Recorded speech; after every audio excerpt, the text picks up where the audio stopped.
नमस्कार दोस्तों। आज हम बात करेंगे ग्रेजुटी के बारे में। ग्रेजुटी क्या है? बहुत लोग सोचते हैं कि ग्रेजुटी सुनते तो हैं पर क्लियर नहीं है कि ग्रेजुटी है क्या। बहुत लोग को तो पता है, जो रिटायरमेंट चले गए हैं और जो अभी सर्विस कर रहे हैं या प्राइवेट नौकरी कर रहे हैं किसी संस्था या कंपनी में।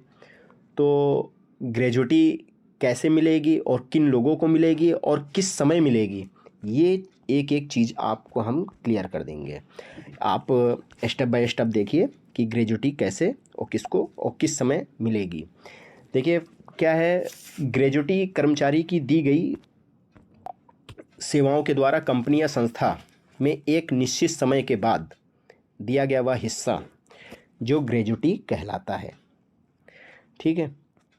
अब ये 1972 में लागू हुआ था और अधिकतम इसकी सीमा जो रखी गई है अभी फ़िलहाल 1 मार्च 2024 के बारे में बता रहे हैं कि इस समय 20 लाख रुपए है। अगर 50% डीए अगर हो जाता है, अभी तो घोषणा नहीं हुई है, अगर 50% डीए हो जाता है, अगर मर्ज होता है तो ये 20 लाख से 25 लाख के आसपास पहुंच सकता है ग्रेजुटी। फ़िलहाल के लिए मैं आपको 20 लाख के बारे में बता रहे हैं कि अभी इस समय 20 लाख मैक्सिमम दे रखा है इसका ग्रेजुटी का रिटायरमेंट के बाद, और इस पर कोई टैक्स वगैरह भी नहीं लगता है। और ये चीज़ क्लियर है कि 5 साल अगर आपकी सेवा संस्था में दे रखा है तो आप ग्रेजुटी के हकदार हैं 5 साल से ऊपर वालों के लिए। और इसका कैसे कैलकुलेट कैसे करेंगे? अंतिम बेसिक प्लस महंगाई भत्ता मल्टीप्लाई 15/26 मल्टीप्लाई आपने जो सेवा दी है, मान लो 20 साल 25 साल 30 साल सेवा दी है, तो उस फार्मूले के अकॉर्डिंग ये आपको करना है।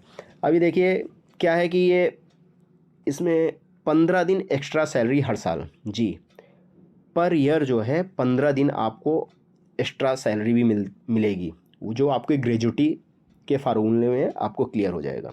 और 26 दिन का महीना, मतलब संडे नहीं माना जाएगा जी। महीने में 30 दिन होते हैं पर आपको 26, एक रूल के हिसाब से जो इसका फार्मूला है वो 26 का ही दिया गया है। जो वाकई संडे आप वर्क नहीं करते तो संडे का कोई मतलब ही नहीं है, तो वो 26 दिन का महीना माना जाएगा। अब आपको स्टेप बाय स्टेप क्लियर कर देते हैं कि उदाहरण के रूप में कि कैसे आपको ग्रेजुटी निकालनी है। एक प्रकार से आप अपने आप को ही समझ लीजिए कि हमारी बेसिक जो है 40,000 रुपीज़ है। ठीक है भाई, आपकी 50 भी हो सकती है, 60 भी हो सकती है, तो आप अपना मान के चलिए 40,000 रुपीज़ आपकी बेसिक है। और 20,000 रुपीज़ जो है अभी 50%, जैसे अब खबर चल रही है कि भाई 4% डीए 50% डीए हो रहा है, तो 50% के हिसाब से भाई 40,000 का 20,000 रुपीज़ जो है ये आपका महंगाई भत्ता हो गया। और आपने सेवा जो कर रखी है वो 25 साल की सेवा आपने दे दी।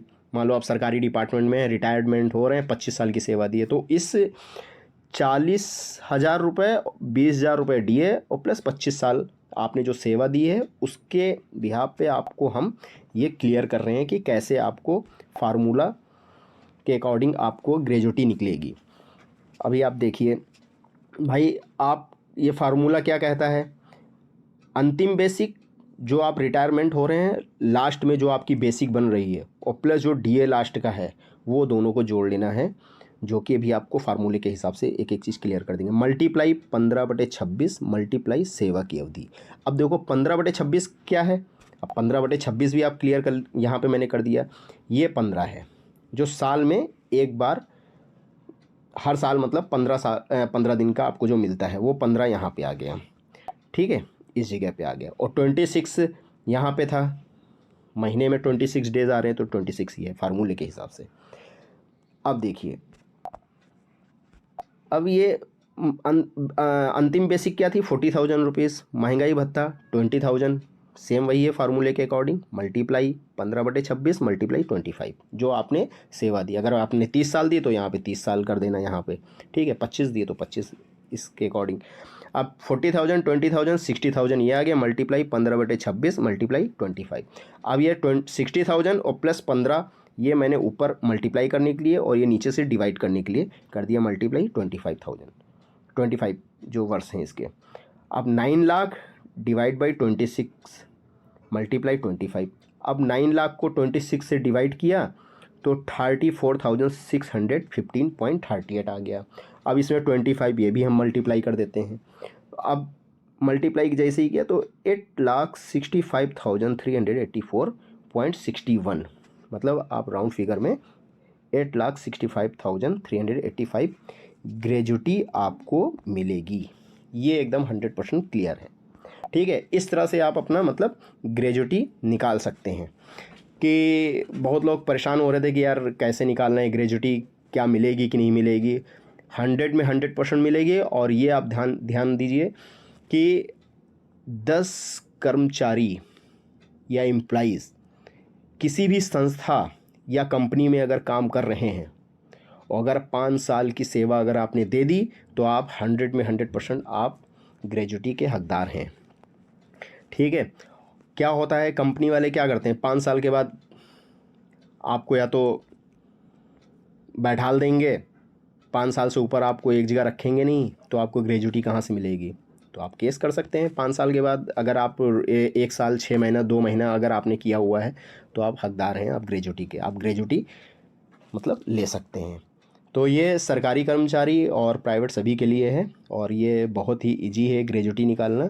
और ये आई होप सो आप लोग को ये चीज़ समझ में आई होगी। तो इस फार्मूले के अकॉर्डिंग आप लोग आज ही अपना बेसिक और जो अभी प्रेजेंट टाइम में डीए चल रहा है उसके इस फार्मूले में अपना बेसिक और डीए लगा करके आप अपना अभी प्रेजेंट टाइम में निकाल लीजिए ग्रेजुटी कितना है। या आप रिटायरमेंट होने वाले हैं तो आपको क्लियर हो जाएगा, ऑफिस के चक्कर नहीं लगाने पड़ेंगे कि आपको एकदम एक एक चीज़ क्लियर हो जाएगी ग्रेजुटी कितनी हमको मिलने वाली है। थैंक्स फॉर वॉचिंग वीडियो अगर अच्छा लगा है तो प्लीज़ सब्सक्राइब ज़रूर करें। थैंक